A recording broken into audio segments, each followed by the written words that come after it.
आचार्य world class education. नमस्कार। आइए अब हम लोग सेकंड पेपर हिंदी का प्रश्न पत्र 2 किस तरह से हम हल करके पूरे के पूरे मार्क्स ले सकते हैं, मैं आपको उसके बारे में कुछ नुस्खे बताना चाहती हूँ। सबसे पहला है हमारा रोल नंबर 1 में कहानी हमारी सिर्फ 5 दे रखी है बुक्स में। उस 5 में से आपको 3 देकर कोई एक लिखने को कहेंगे तो वो तो आप आराम से कोई भी 3 पढ़ लीजिए, उस 3 को में से कोई एक लिखना पड़ेगा, आप आराम से 15 मार्क्स स्कोर कर सकते हैं।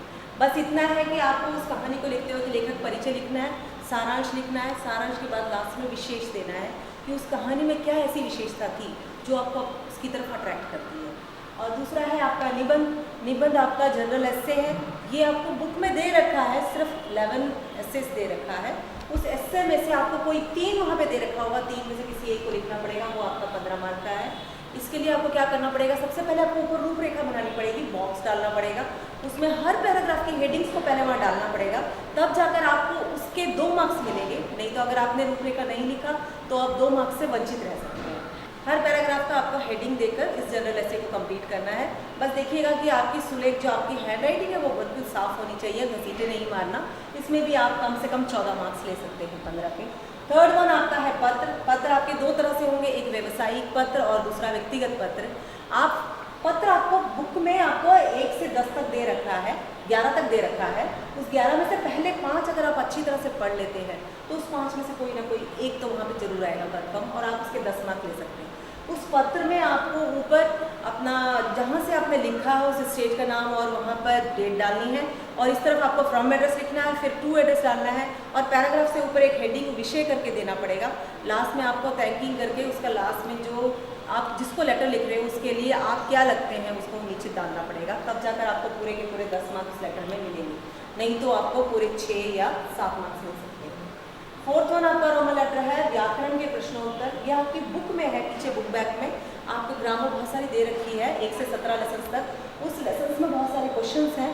उस क्वेश्चन को अगर आप अच्छी तरह से कंप्लीट करते हैं, उस ग्रामर को अच्छी तरह से समझ लेते हैं, तो आपको 5 क्वेश्चन आराम से आप हैंडल करेंगे, आपको 10 मार्क्स मिल जाएंगे।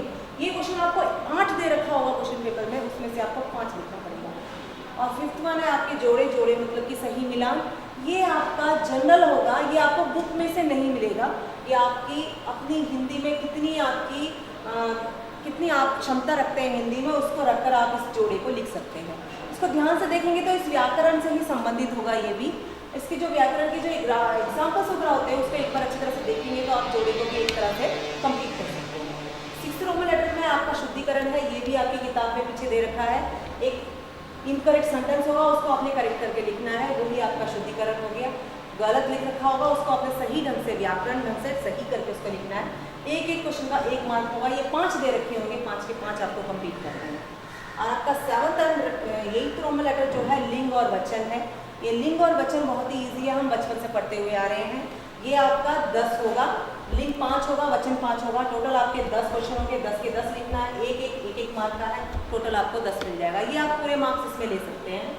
और 9th वन है आपका वाच्य भी हमारी बुक में पीछे दे रखा है कि वाच्य को किस तरह से हल करना है। कृतवाच्य, क्रमवाच्य और भाववाच्य, 3 ही वाच्य हैं। उस 3 वाच्यों को अगर आप अच्छी तरह से पढ़ लेते हैं, ये आपको 2 दे रखा होगा, 2 1 2.5 मार्क का होगा। अगर आप इसको कंप्लीट करते हैं तो आपको 5 मार्क पूरे मिल जाएंगे। फिर आपका 10th रोमन लेटर है संक्षिप्तीकरण। ये भी आपको बुक में केवल 7 दे रखा है, उस 7 में से कोई ना कोई एक आ जाता है, वो आपका 5 मार्क का है।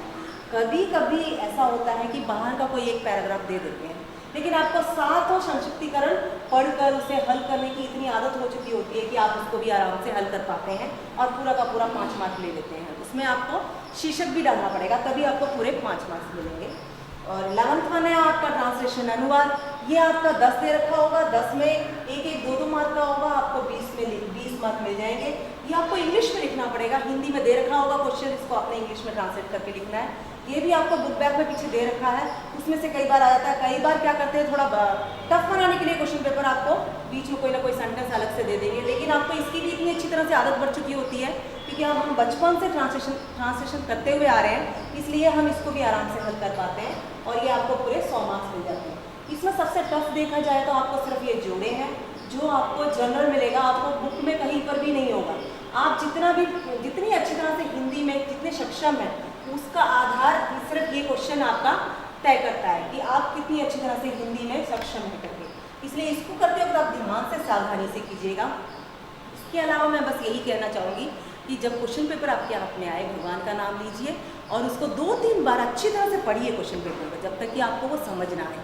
जब समझ आ गया तो मन में एक प्लानिंग कीजिए कि क्वेश्चन कौन सा क्वेश्चन आपने लिखना है, कौन सा क्वेश्चन आपने अटेंड करना है। और इसको जब आपने प्लानिंग कर ली उसके बाद आप उसको लिखना शुरू कीजिए। फर्स्ट नंबर पेज में जैसी आपकी हैंड राइटिंग थी, लास्ट पेज में भी वैसी ही हैंड राइटिंग होनी चाहिए आपकी। और हमेशा कोई गलती हो जाती है, एक वर्ड या 2 वर्ड गलत हो रहा है, तो आप उसको शेड कीजिए, शेड करके पास में उसको दूसरा लिख लीजिए, कोई प्रॉब्लम नहीं है। अगर आपने एक क्वेश्चन पूरा गलत लिख दिया, आप उसको स्ट्राइक आउट कर रहे हैं, तो आपको एक फॉर्म देंगे, उस फॉर्म को आपको भरना पड़ेगा, जिस वजह से आपके समय की बर्बादी होगी। इससे अच्छा यही है कि आप उससे बचे रहें और सोच समझ के प्लान करके हर क्वेश्चन को लिखें। जब आप पूरी तरह से ऐसा लिख लेंगे, कोई गलती नहीं होगी, तो आपको इसमें 95 मार्क्स 100% जरूर मिल जाएंगे। मैं आपको यही चाहती हूँ कि जो आने वाला जो एग्ज़ाम्स है, उस एग्ज़ाम्स में आप बहुत अच्छी तरह से तरक्की करें, अच्छे मार्क्स स्कोर करें। मेरी तरफ से बहुत बहुत शुभकामनाएं। Thank you.